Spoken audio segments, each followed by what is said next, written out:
So the Belgic Confession is laid out a little bit differently than the Heidelberg Catechism. The Catechism is laid out in questions and answers, but the Belgic Confession is laid out according to topics. And so there are a number of articles then on various topics of the faith, and that's how we will then take them one at a time. And today we're looking at here Article 1, and the topic is the only God. And it says, "We all believe in our hearts and confess with our mouths that there is a single and simple spiritual being whom we call God, eternal, incomprehensible, invisible, unchangeable, infinite, almighty, completely wise, just, and good, and the overflowing source of all good." All right, three quick things. Now, there's a lot here, of course, a lot of different descriptive words for God or about God. But there's one of them that I think maybe is the most important for us to focus on and seek to explain. And that is where it says, it refers to God as simple. Now, as we talk about people and would describe somebody as simple, that wouldn't be much of a, you know, it wouldn't be very high praise in terms of what we think about that person. But that's not the way that this term is being used for God. What it means is that God is not composite. He is not made up of various parts. Part of that is that God is spirit. But it's more than just that. He's not made up of various parts, and one of the reasons for that is if he was made up of various parts, then it would necessitate that someone else must have put him together. If something has been brought together in pieces, created in that sense, then it must have been done by somebody else. That's not the case with God. He's simple, so he's not composite. He's not made up of various parts. He's also then not subject to any outside reality, and that's where it gets into his attributes. So when we say that God's not, so this is already the second quick thing, that he is his attributes. Okay, so God is love, God is light, God is truth, God, all the different things that the scriptures say God is. So it's not just that God has or has adopted or some aspect of him has some degree of love in it, that he has some mercy in him, that he has some, truth, those kind of things. It's not that God has these things, it's that he is these things. So when we say that he's not composite, he's not made up of various pieces, he's not made up of various attributes as though they were pieces that were all added together, again, because that would imply that he was put together by somebody else, or that there was some concept of truth outside of God that he was trying to live up to, or that he was trying to embrace. He is the definition of these things because they are him, and they are all him. So we distinguish these things one from another in terms of the character of God, but within God himself, that's just our way of being able to explain, or his way with human language of being able to explain these different aspects of his character. Not that they're different pieces, but that he has, or he is, all these different things are central to his being.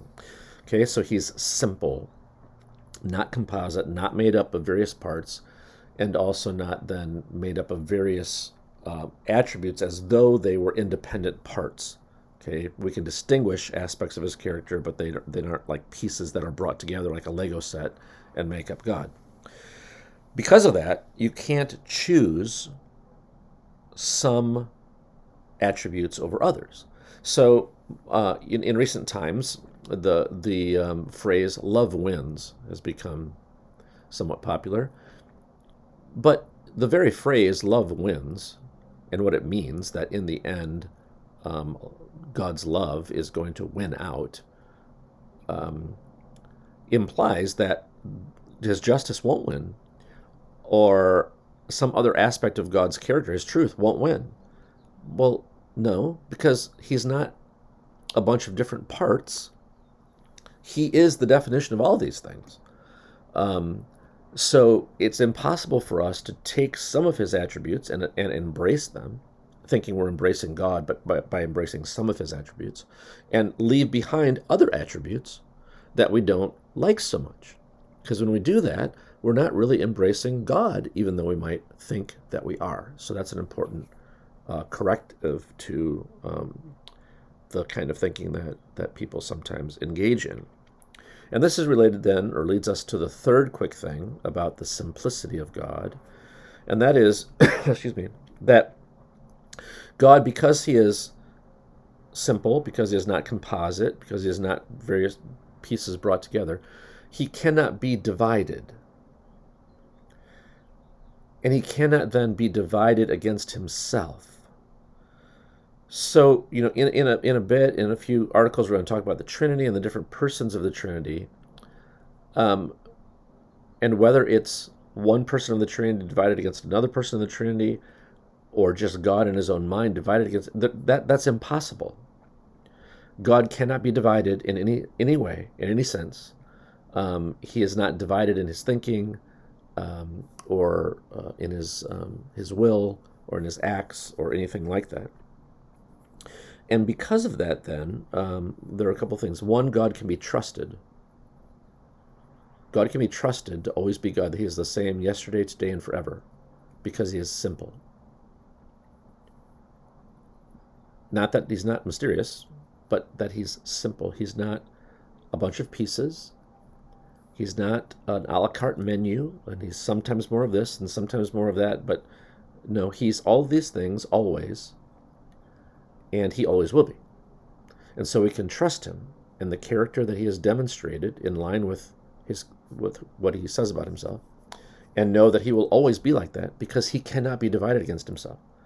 He can't be turned. No aspect of God is going to change his mind or change his character somehow. But the other thing about that is that because God doesn't change, he has to be confronted. And I'm not sure that confronted is the right word. I'm not sure what the right word is, but he has to be dealt with. Everyone who has ever lived has to confront, or has to face, or has to somehow engage him as he is, not changing, not wanting to relate to one aspect of who he described himself as being and not another aspect. He is who he is, the I am, and everyone must reckon.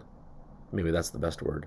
Everyone must reckon with him. So if we entrust ourselves to him, we know that he's always faithful. If we try to avoid that, we have to realize that that's impossible, and that we will have to reckon with this God who is simple, eternal, unchangeable, the overflowing source of all good, and all these other things that this article expresses about him, and more. It's just a partial list. He is and always will be that being, and all humanity has to reckon with that. That's where the Belgic Confession starts. So those are 3 quick things about Article 1.